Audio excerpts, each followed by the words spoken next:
আসসালামু আলাইকুম। আগামী 12 তারিখ 2026 সাল জাতীয় নির্বাচন হবে। এই নির্বাচনে অনেক নতুন ভোটার আছে যারা নির্বাচন সম্পর্কে অত আইডিয়া নেই বা ভোট কীভাবে দিতে হয় এটাও জানে না। আবার ভোটের কেন্দ্র, ভোটের সিরিয়াল নাম্বার, ভোটার নাম্বার এগুলো আসলে জানে না। এই এই কাজটাকে সহজ করার জন্য সরকার একটা অ্যাপ বের করেছে, সেটার নাম হচ্ছে স্মার্ট ইলেকশন ম্যানেজমেন্ট বিডি।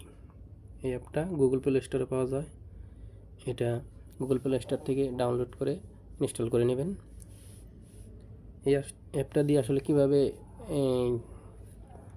সমস্ত তথ্য সহজে বের করা যায় আমি অন্য একটা মোবাইল থেকে দেখিয়ে দেব। আমার এই মোবাইলে আগে থেকেই এই অ্যাপটা ইনস্টল করা আছে, আমি দেখাই দিতেছি কীভাবে কাজ করা যায়। আসলে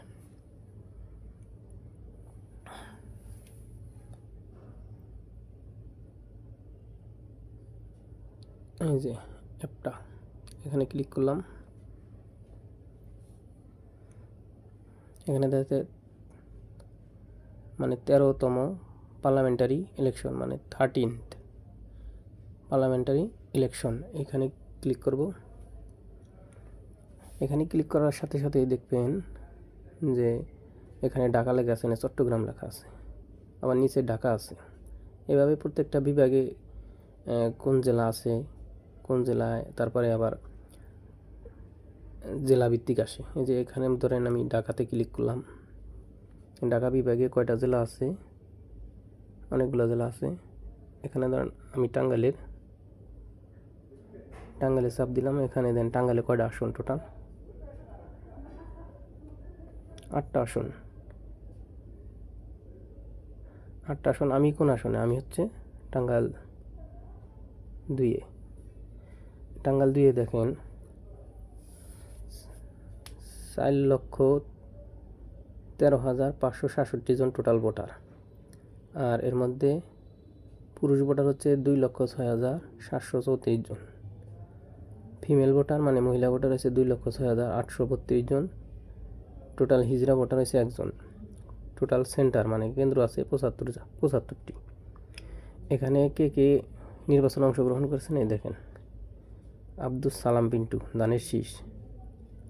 এখানে আবার ক্লিক করলে দেখেন এনার সব কিছু বের হবে। নাম Abdus Salam Pintu, affidavit, income tax return, statement of election, expenditure and personal asset. এভাবে সবার বিস্তারিত দেওয়া থাকে। তারপর আছে যে মনোয়ার হোসেন সাগর, হাতপাখা, হুমায়ুন কবির দাঁড়িপাল্লা, হুমায়ুন কবির তালুকদার লাঙ্গল, বুঝছেন। তারপরে এখানে যদি সেন্টারে চাপ দেই, এখানে যদি সেন্টারে চাপ দেই তাহলে কতগুলো সেন্টার আছে এগুলো দেখা যাবে। এই দেখেন মাহমুদপুর সরকারি প্রাথমিক বিদ্যালয়, তারপরে এবার সিরিয়ালে আছে। আসলে অনেকগুলোই আছে, এত সময় আসলে নাই ভিডিও করার মতো। তারপরে আমি যেটা বের করে দিতে চাইছিলাম সেটা হচ্ছে যে ভোটার সিরিয়াল নাম্বারটা কীভাবে বের করা যাবে। এখানে আমি ব্যাগে যেতেছি।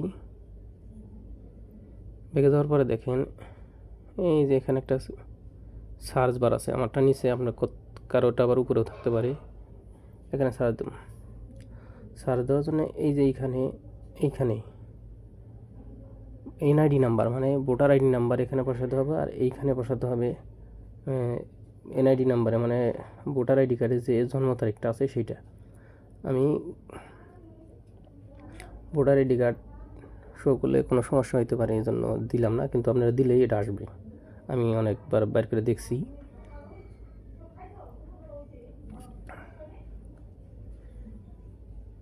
আপনারা দিলেই আসবো। এটা প্রথমেই এটা দেখতে পারবেন যে প্রথমে থাকে কই, এক্সিট করলাম। ধরেন এখন পুনরায় আবার দেখালাম সহজেই ইলেকশন। এখানে চাপ দিলেই দেখেন নিচে এই যে সার্চ বারটা, এখানে এনআইডি নাম্বার, এখানে তারিখ, জন্ম তারিখ। ওকে, যদি কারো ভিডিওটা ভালো লাগে লাইক দিন, কমেন্ট করেন, শেয়ার করে অন্যকে জানার সুযোগ করে দিন। ধন্যবাদ সবাইকে।